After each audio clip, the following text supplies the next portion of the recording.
A common pressure vessel, as shown here, has a fiberglass shell and contains 6 spiral-wound RO elements.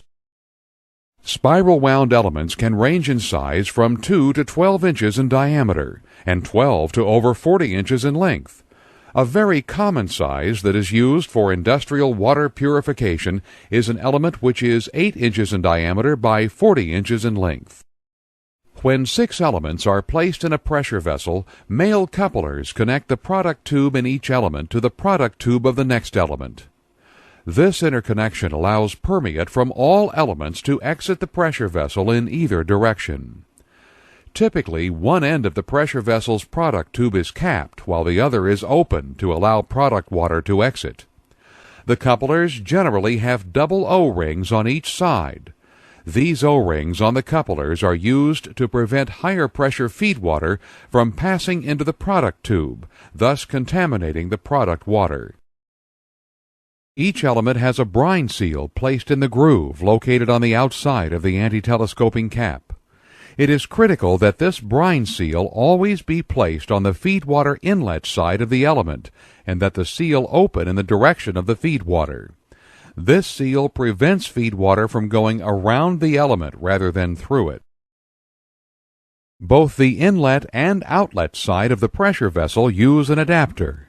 On the inlet side of the pressure vessel shown, an adapter with O-rings fits onto the product tube of the first element. The permeate port adapter fits onto the main adapter. A sealing plate with an O-ring and the bearing plate fit over the permeate port adapter. A locking ring set that fits into a slot on the inside of the pressure vessel is used to hold these plates in place, and a securing ring and screws are used to hold the locking ring set in place. The feedwater port fits through the sealing plate to reach the cavity between the sealing plate and the first element. A port nut and permeate port end plug complete the inlet side assembly. The outlet side of the pressure vessel is identical in construction with the exception of a thrust collar. The thrust collar is used to protect against the tremendous pressure which otherwise would be totally loaded on the end adapter.